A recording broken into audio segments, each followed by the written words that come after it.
I have a $200,000 Lamborghini Testarossa in front of my house. When people talk about wealth, influence, and spiritual authority in the Black Church, names like T.D. Jakes, Creflo Dollar, and even the late Miles Monroe often come up first. But few realize that Voddie Baucham Jr. has quietly built a legacy so controversial that some now call him the richest black pastor in the world.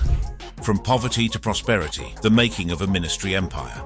Born on March 11, 1969 in south-central Los Angeles, Voddie Baucham Jr. entered a world that seemed predetermined to limit his possibilities. The crack epidemic was ravaging urban communities, gang violence painted the streets with blood, and young black men in his neighborhood faced a statistical nightmare of incarceration, violence, or early death. His mother, a teenager herself when he was born, practiced Buddhism and was raising him alone after his father left to chase dreams of professional football stardom, dreams that would be derailed by addiction. The absence of a father figure in those formative years would later become a cornerstone of Baucham's teaching philosophy, shaping his views on biblical masculinity and family structure in ways that would both inspire devoted followers and generate fierce controversy. At around age 11 or 12, recognizing the dangerous trajectory her son might follow, his mother made the pivotal decision to send him to live with her brother, a retired Marine Corps drill instructor. This wasn't just a change of address, it was a complete transformation of environment, expectations, and possibilities. Under his uncle's strict military discipline, young Voddie learned more than just hunting, fishing, and practical life skills. He experienced his first glimpse of stable marriage, responsible fatherhood, and the kind of masculine leadership that he would later champion in his ministry. The structure and accountability that had been missing from his early childhood suddenly became the defining characteristics of his daily existence. This period of his life would prove prophetic, as the themes of strong male leadership, family hierarchy, and the importance of father figures would become central to his later theological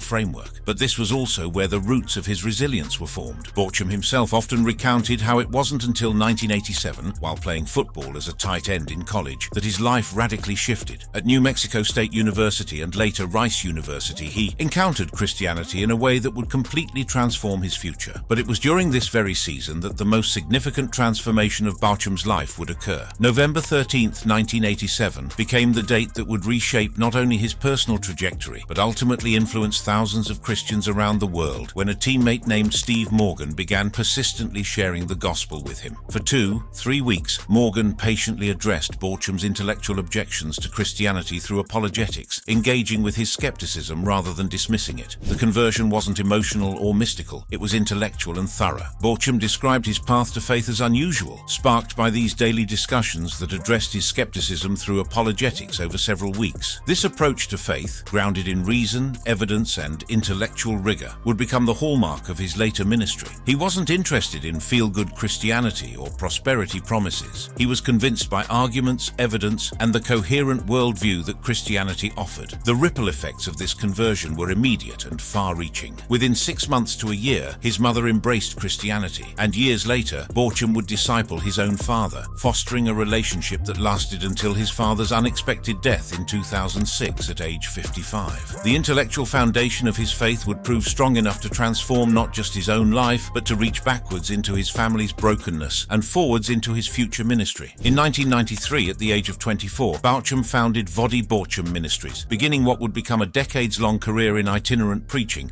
primarily focused in Texas. But this wasn't the typical startup ministry of a young, charismatic preacher looking to build a following. Baucham was simultaneously pursuing serious theological education, earning a Master of Divinity from Southwestern Baptist Theological Seminary, a Doctor of Ministry from Southeastern Baptist Theological Seminary, and conducting postgraduate studies at the University of Oxford's Regent's Park College. The combination of street-smart urban background, athletic discipline, military-influenced structure, and elite theological education created a unique voice in American evangelicalism. Here was a black man who could speak with authority about urban poverty and family breakdown, but who had also mastered Greek and Hebrew, studied at Oxford, and could engage with the most sophisticated theological and philosophical arguments of his day. By the late 1990s, Baucham was speaking at early Passion conferences and college ministries, building a reputation for passionate, intellectually rigorous preaching that didn't shy away from controversial topics. His early ministry focused heavily on family discipleship, biblical manhood, and cultural apologetics, themes that would later make him both beloved and controversial within evangelical circles. The financial foundation of what would become substantial wealth was being laid during these years through multiple streams. As an itinerant itinerant speaker, Baucham commanded speaking fees that grew with his reputation.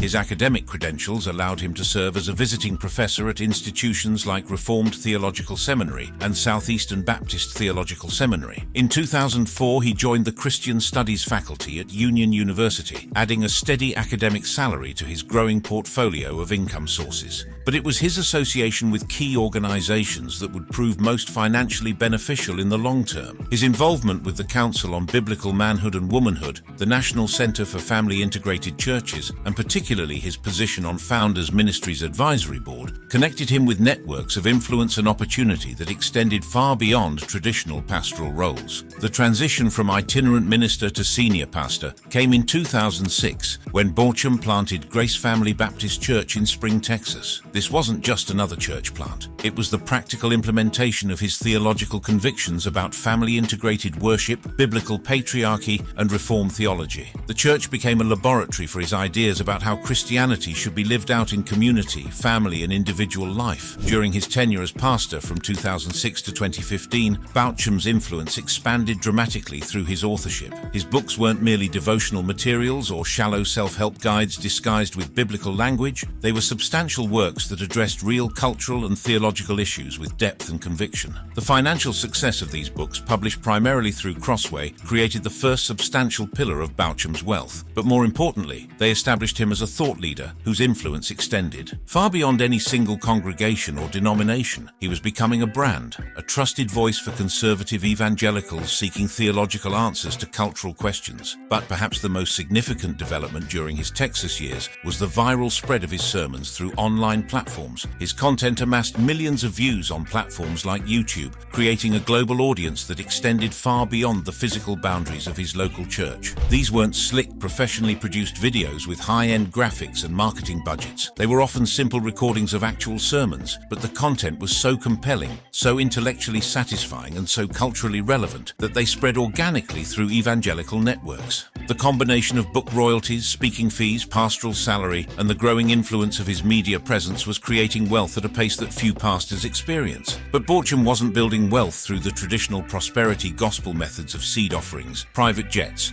or appeals for donations. His wealth was being built through the old-fashioned approach of providing valuable content that people willingly purchased and recommended to others. Estimates of his net worth during this period range from $500,000 to $2 million, though the speculative nature of such figures for private individuals makes precise calculation impossible. What's clear is that by 2015, when he made the surprising decision to leave his successful Texas ministry for Africa, Baucham had achieved a level of financial security that afforded him choices most pastors never have. The decision to relocate to Lusaka, Zambia, wasn't driven by financial necessity or even opportunity. It represented something far more significant. A man who had achieved considerable wealth and influence in America, choosing to invest his most productive years in training African Christian leaders. His role as founding Dean of Theology at African Christian University represented a step away from the income-generating activities that had built his wealth, toward a mission-focused investment in global Christianity. But even this missionary journey would ultimately contribute to his wealth in unexpected ways, as we'll explore in the next part of our investigation into the remarkable financial journey of one of America's most influential black pastors.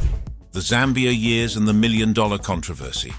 The year 2015 marked a pivotal moment in Voddie Baucham's journey, one that would both test his convictions and, paradoxically, contribute to his growing wealth and global influence. His decision to relocate his entire family to Lusaka, Zambia, to serve as founding Dean of Theology at African Christian University, wasn't driven by financial considerations, but by a sense of calling to invest in the explosive growth of African Christianity. This wasn't a typical missionary appointment where a Western organization sends a representative to oversee local operations. ACU was a ministry of Reformed Baptists of Zambia, offering programs from preparatory certificates to postgraduate divinity degrees, all grounded in a biblical worldview. Baucham's role was to build theological infrastructure in a context he described as ripe for gospel-centered academia, training leaders who would shape African Christianity for generations. Over his 9 years as dean, Baucham lectured on divinity, mentored students, and integrated his family into Zambian life. But he maintained his global influence through 3 to 4 speaking tours annually back to the United States,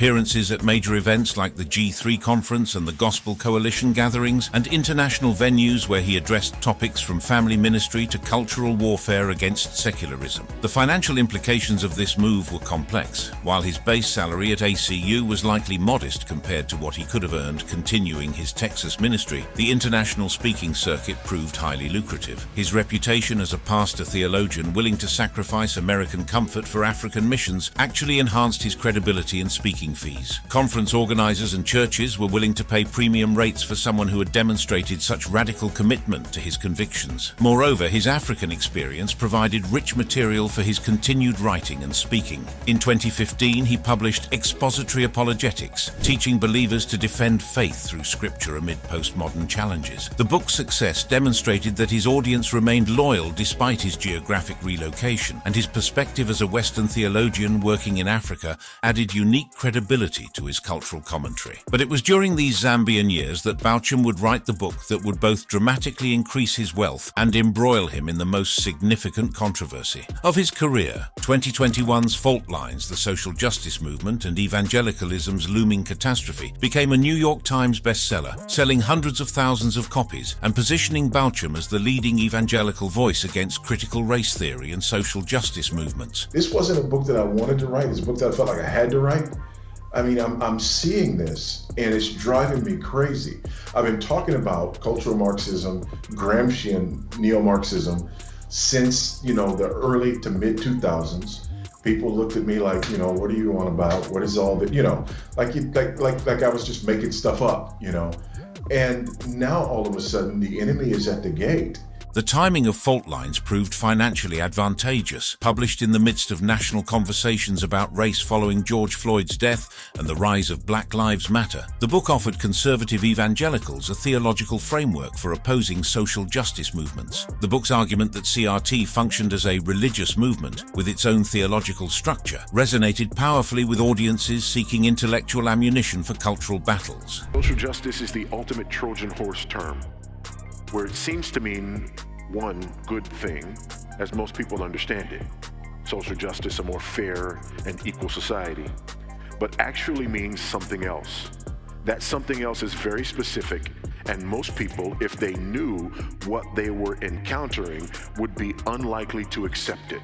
The book's success generated substantial royalties through Salem Books, but it also created lucrative opportunities for speaking engagements, media appearances, and consulting work with organizations seeking to understand and combat social justice ideology in their institutions. Churches, schools, and conservative organizations were willing to pay significant fees for Baucham's expertise in identifying and responding to what they saw as dangerous ideological infiltration.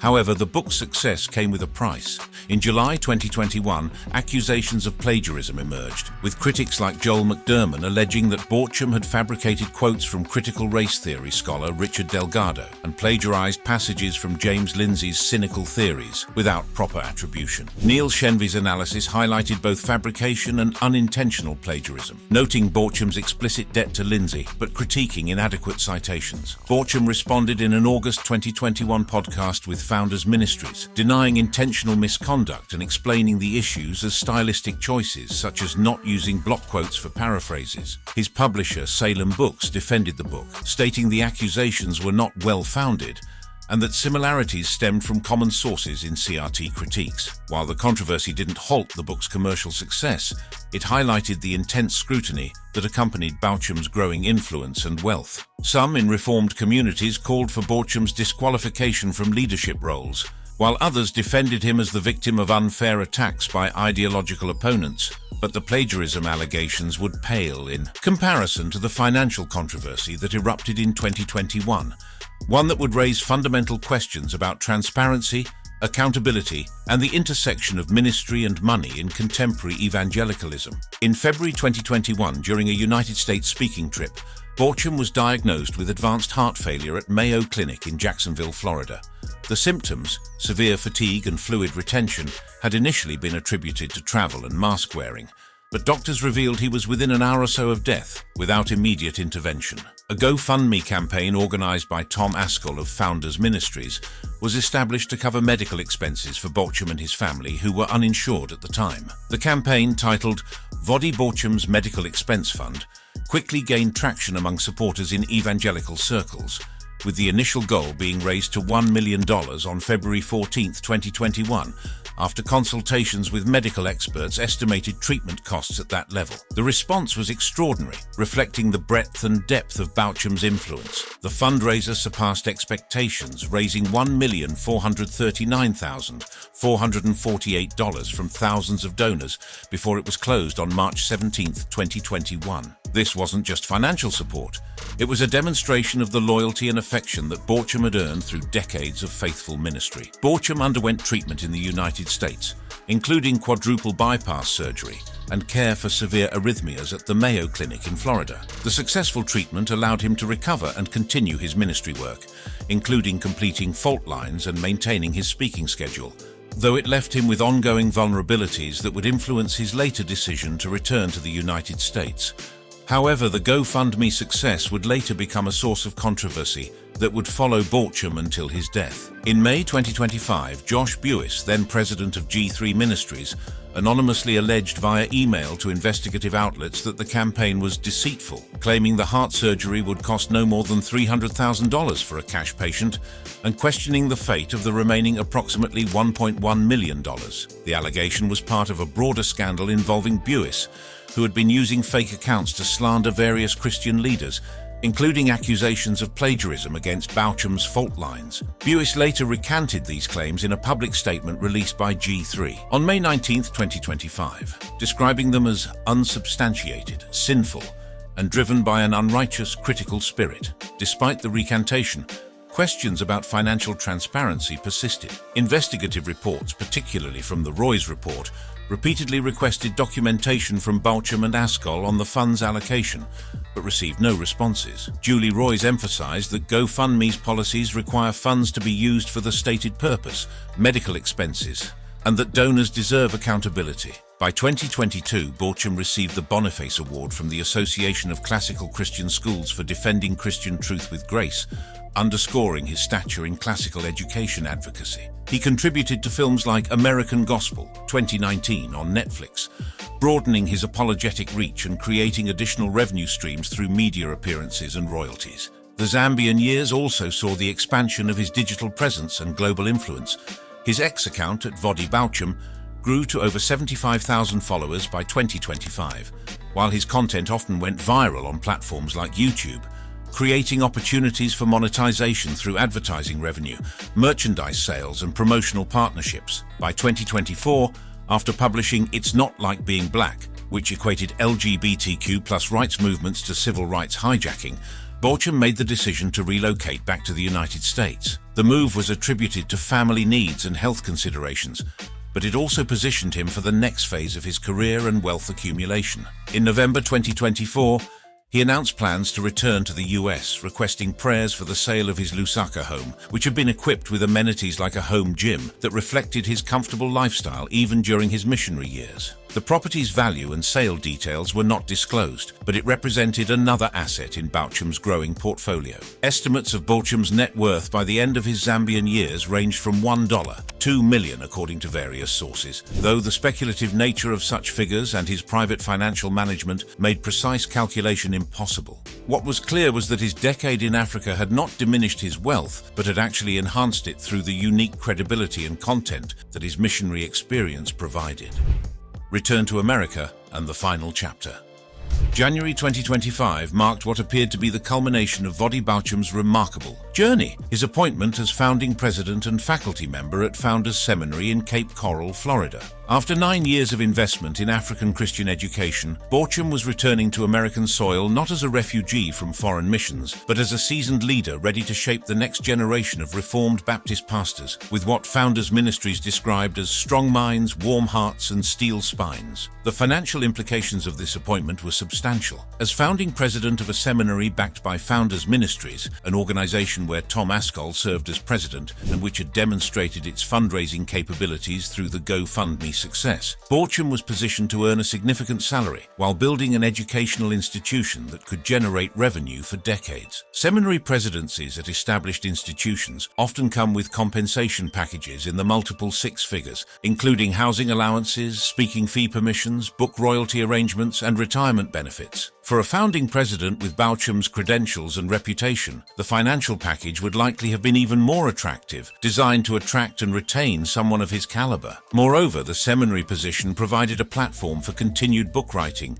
speaking engagements, and media appearances that could generate substantial additional income. Unlike traditional pastoral roles that might limit outside income opportunities, seminary leadership often encourages such activities as part of the institution's marketing and reputation building. Estimates of Baucham's net worth at the time of his return to America varied significantly, with sources placing it between $500,000 and $5 million, with a consensus around $2 million according to multiple outlets. These figures, while speculative due to Baucham's private financial management, reflected the diversified income streams he had built over his career. His book royalties alone represented a substantial ongoing income source, with titles like Fault Lines continuing to sell strongly, and his earlier works like Family-Driven Faith maintaining steady sales to new generations of homeschooling families.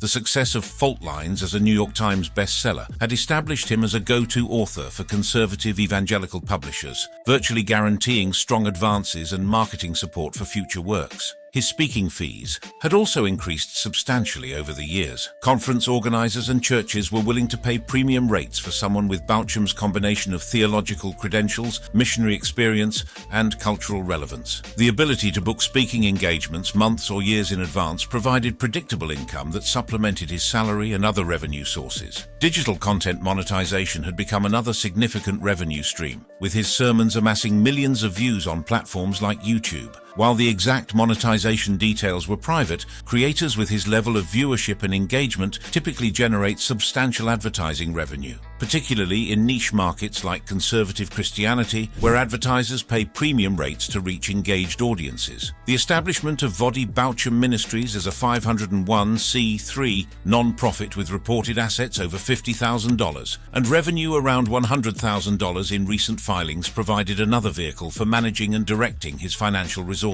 Non-profit structures allow for tax-advantaged handling of speaking fees, book royalties, and donations, while supporting legitimate ministry activities. But Baucham's approach to wealth was notably different from many high-profile pastors. Unlike prosperity gospel figures who flaunted their wealth as evidence of God's blessing, Baucham consistently taught about stewardship and simplicity, emphasizing that wealth should serve faith rather than the reverse. His lifestyle, while comfortable, avoided the ostentatious displays that had generated criticism for other wealthy pastors. His family's commitment to homeschooling and integrated worship lifestyle likely kept expenses grounded, as they avoided many of the costs associated with private education, expensive vacations, and luxury consumption that often accompany high income levels. The family's decade in Zambia had also demonstrated their willingness to prioritize ministry over financial maximization. Property holdings reflected this practical approach to wealth. Public records showed addresses in Los Angeles from his early life, Spring, Texas during his pastoral years, and Florida, current residence, along with the recently sold home in Lusaka, Zambia. These were functional family homes rather than luxury estates, consistent with his teachings about biblical stewardship. However, the return to America also brought renewed attention to unresolved controversies. Questions about the GoFundMe funds remained unanswered despite repeated requests from investigative outlets, and critics continued to raise concerns about his teachings on patriarchy, child discipline, and racial issues.